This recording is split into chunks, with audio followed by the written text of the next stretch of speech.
Anxious, the New Normal. This is my thesis for Moreland University. I'm Eric Allen. Let's get started.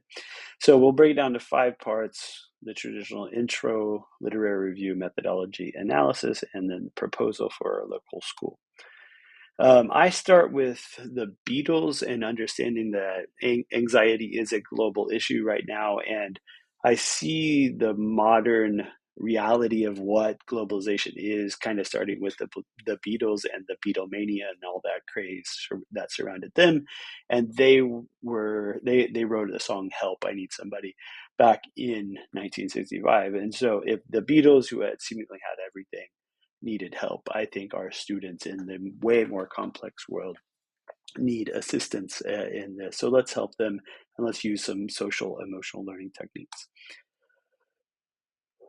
That's a good song. The literary review, I looked at different things that cause anxiety. Initially, I say that anxiety serves a good purpose. It has great intentions. It's looking out for the individual. It's trying to protect them and keep them safe.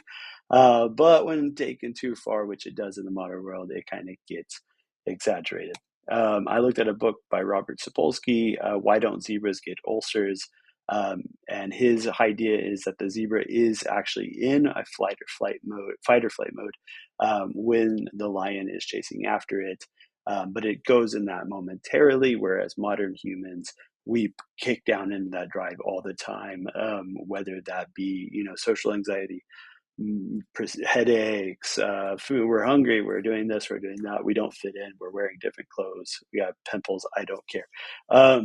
We do it all the time. And if this is prolonged and those cortisol levels go up, these provide super terrible health risks down the line, like heart disease being the most common.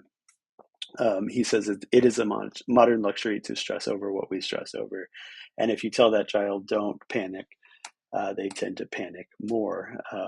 The blushing emoji.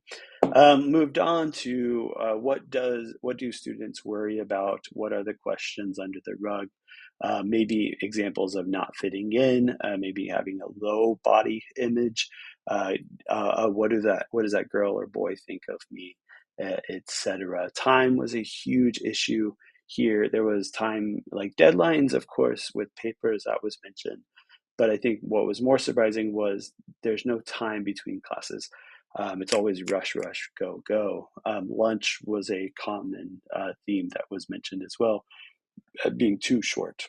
So I think students are desperate for it. They need to unplug. They need to have no expectations in and around. Of course, body image, there you go. The drama was the most common answer, and different strategies were used, like overeating, undereating, these kind of things, getting too much sleep, not getting enough sleep, imagining the best possible outcomes, imagining the worst possible outcomes. A lot of students turn to listening to music to kind of cope. They obviously turn to their phones or TV, movies, etc. as well. Some positive, some negative, some were lashed out, some got violent, some got argumentative, some procrastinated and put it off for later. A lot of stuff there. I believe that the world is a flat world, especially for Gen Z. And so they are iPad babies. We all know that. Some of their favorite apps are Snapchat, TikTok, Instagram, that kind of really serve little to no purpose, just the doom scroll. I think traditionally, as humans, we evolved. We got our wisdom from our tribe around a campfire. And it was those stories, those experiences that kind of raised us. And I think with the flattened world, with the internet, the iPad brings those stories into our home, into our bedrooms, so into our lives all the time just by doom scrolling. And so the collective wisdom is good, but sometimes it might not be so good to know everything in the world all at once, especially when you're maturing and growing and going through puberty, and you're trying to deal with your own life. I love this that there's a picture, but there's a picture coming up. Just look at this and think of what it means if you were 14, 15, 16 years old, connected to the whole world all at once. Moving on. I believe that we need to challenge students with rigor. In my research, wealthy Western countries tend to be unhappy.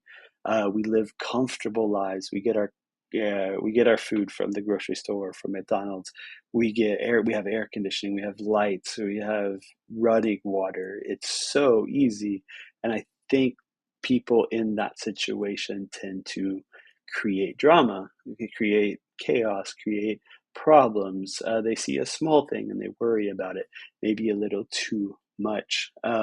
So, how to get out of that? I looked at like Viktor Frankl, I looked at Carl Jung, Kurt Hahn. We need to push people further outside of themselves, give them more challenges, be critical, collaborative, communicate those 21st century skills. Push them beyond themselves, take them outside, challenge them physically, because that's just kind of how humans have evolved, not to scroll. Literary review, I looked at social emotional learning. We have all of those things there: awareness, self awareness, self management, social awareness, relationship skills, decision making, etc. It starts at the nexus in the classroom and then moves out from the school to the home to the community. We have different stakeholders in that, but I think the crux is empathy. We need to develop empathy in our students, and to imagine other people, their lives, the global population, etc. It just creates better people all around. Literary, I put an emphasis on humor and vulnerability. I think jokes, I think laughter, one, they create community within the classroom. I think they also show the vulnerability of the teacher and the thoughtfulness. They're not just reading from a screen, they're talking, they're thinking, they're using their mind, they're sharing their doubts, their questions, their concerns, and they're listening, usually to other people and laughing with them. And so I think this creates an environment of learning. Mindset is everything. In my methodology, I created original Google Forms. I got 108 students' feedback and 33 teachers. I conducted a few professional interviews and some with students as well to create more nuance. I have a wide-ranging reference list of articles, books, films, podcasts, novels, etc., to check out in my reference section. I had some challenges. I created this at my local high school, Neosho High School in Missouri, and for summer school students. And with that, I had some students who are high achieving and they want to go to college, want to graduate, they want to push their school further, quicker. And I had some lower achieving students who they're catching up on those credits because they had failed. And so I think that created a balance of research there that was good.